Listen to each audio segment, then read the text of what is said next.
So the semi-hydroponic setups that I have, this one has finally reached the water reserve, and there is a single root that is already immersed in water, and it's hard to see. Let me see if I can focus here. I see lots of people doing water treatments for rooting. It might help for initially starting the root, but unless you're going to grow hydroponically, the air roots and the water roots are completely different structures. And if I simply put this longer water root into the soil, it'll simply dry up and it'll die back, and then it'll grow new roots. It won't continue growing from that same root. I see people doing that with astrophytum and everything. It plumps up rapidly, but that root system will not translate to soil. So that's my first update. This one has not yet reached the water reserve, nor has the bridgesii monstros.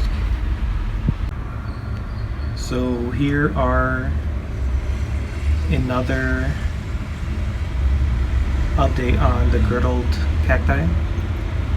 This, I removed half of the columns that were supporting the cactus, and it's essentially a 50% girdle like this one, just visually different. I made it so it looks like a chain where there's a ring and then a different chain connecting. Just a different visual aspect, nothing specifically interesting about this, but it's essentially a 50% girdle like this one, so it should continue growing. It might take a while to restructure the vascular connections. And on this, I did another 50% girdle. This is the original, the 50% girdle, and another one. And I put a graft on here. If it takes, great. If not, it's not a big deal.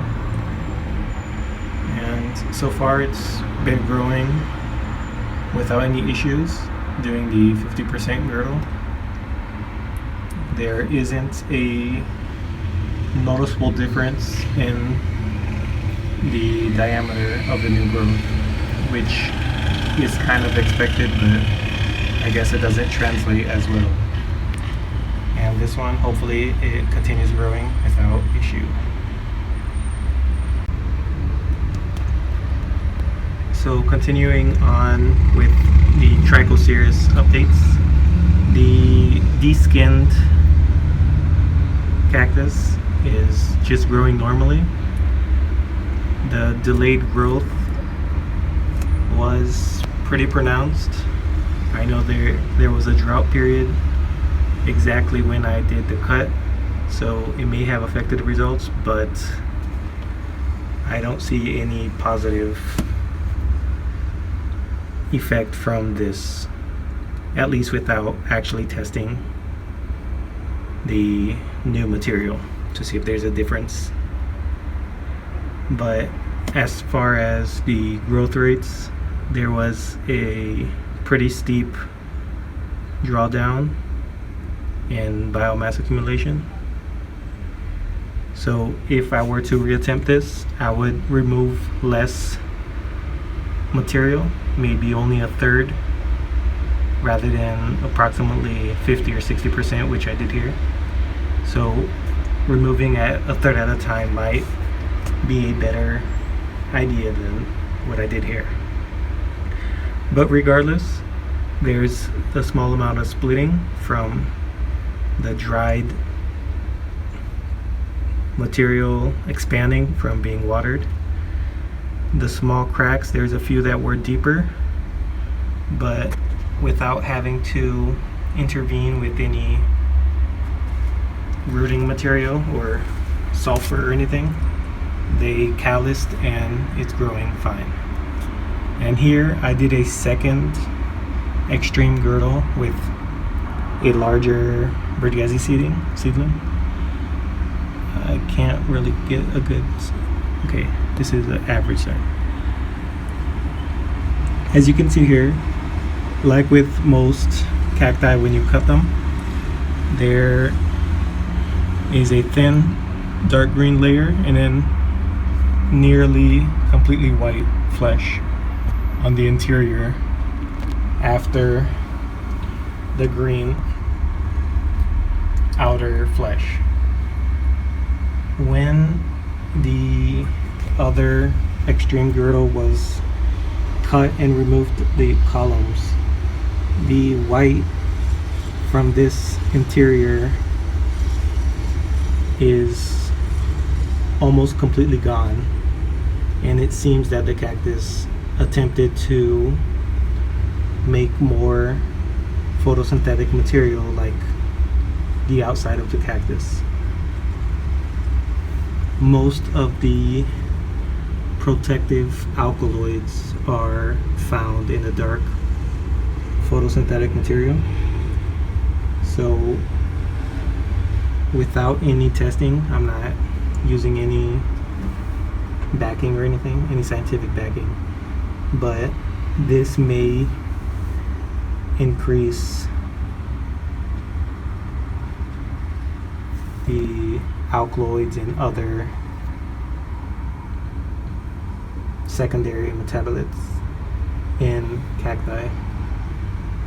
This may not be worthwhile, but I will consider a deeper research into this idea,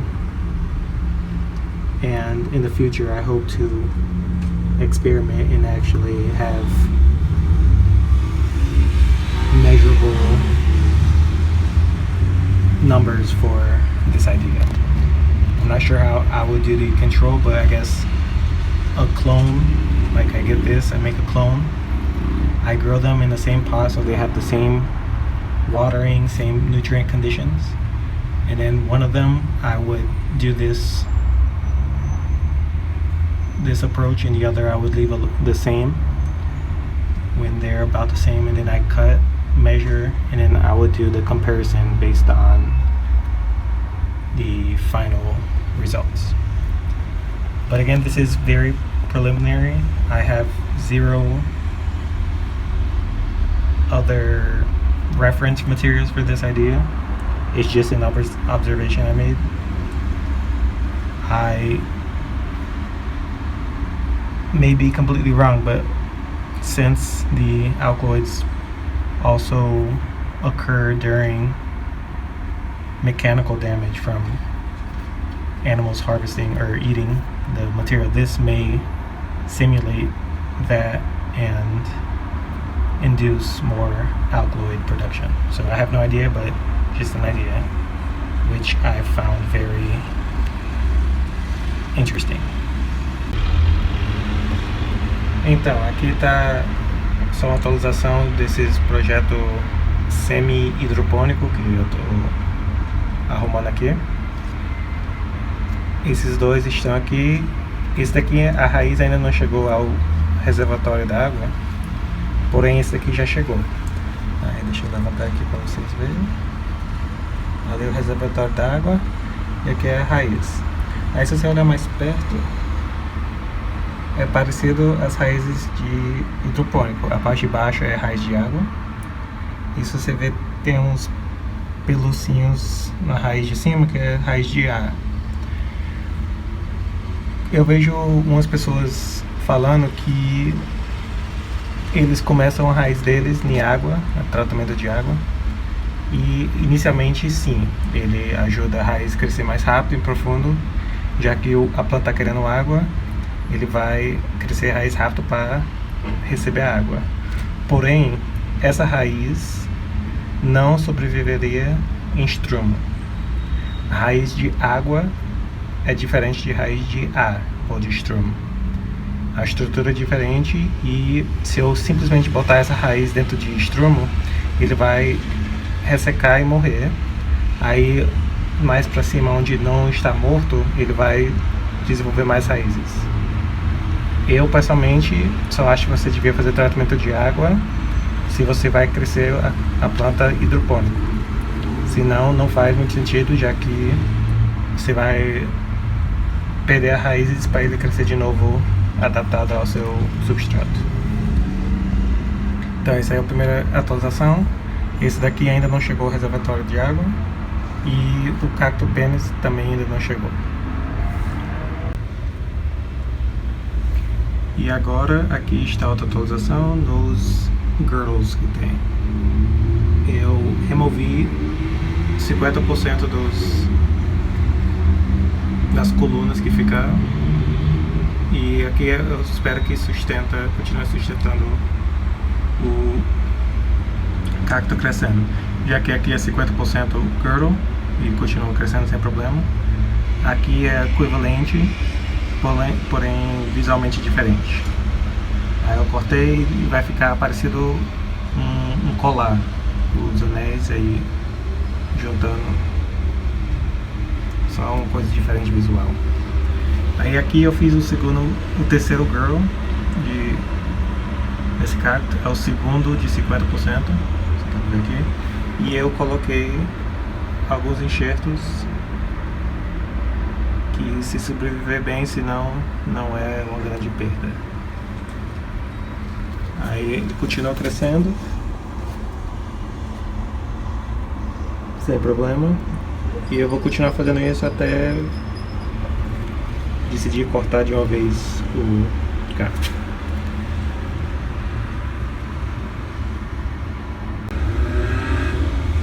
Então, só para continuar as atualizações do Trichocereus que eu estou fazendo, aqui está o cacto despelado. Ele está crescendo, porém o inicial atraso e a lentidão corrente do crescimento, eu não repetiria esse experimento. Se eu fosse repetir, eu removeria menos material. Aqui eu removi mais ou menos 50% ou 60%. Eu indicaria, se alguém quiser experimentar com isso, tirar somente 30% do total do material verde do cacto. Se tem algum benefício, visualmente não tem. O crescimento está um pouco mais lento e eu teve uma seca depois de fazer isso que pode ter atrapalhado esse resultado, porém está crescendo um pouquinho mais lento e mais fino a grossura. Se tem algum benefício, visualmente não, você vai ter que experimentar e ver se tem algum positivo no metabolismo do cacto, porém visualmente não é uma ideia produtiva. E aqui está o outro cacto que eu fiz, um girdle extremo. A diferença desse é que eu estou usando um cacto maior e eu engrossei um pouco a mais as separações do cacto. Agora, como você vê aqui, como você pode ter visto em qualquer outro corte de cacto, o exterior verde é só uma fina espessura, aí tem pele totalmente branco no interior do cacto. Já quando esse daqui se curar e fechar, o interno parece que ele começa a produzir material, pele fotossintético semelhante ao exterior. Se ele aumenta a quantidade de Alkaloid ou de produto secundário do cacto, eu não sei, porém o material premium é a pele verde, que é onde a maioria dos produtos são encontrados, são a pele verde, que é a proteção do cacto. Então, a ideia minha, não sei se, de novo, não tem uma fundação nenhum científico aqui, eu não li isso canto e não vi nenhum canto. Mas se ele estiver realmente fazendo isso e aumentando a área superfície fotossintético, tentando fazer no interno também, já que já está exposto à luz, pode aumentar talvez o conteúdo secundário dos cactos. Se for real, não sei. De novo, aqui não tem nenhuma fundação, eu não li nenhum canto. No futuro eu espero experimentar isso. O jeito que eu fazeria comparativo seria fazer um clone de um cacto, crescer os dois no mesmo pote, já que eles iam ter o igual crescimento, eles iam ter a mesma água, nutriente, luz e tudo. Aí um deles eu faço esse tratamento e o outro eu deixo normal. Daí quando você colher, você faz o peso e tudo, aí você compara os resultados dessa forma. Se alguém estiver interessado em experimentar com isso, aí está a ideia. Valeu.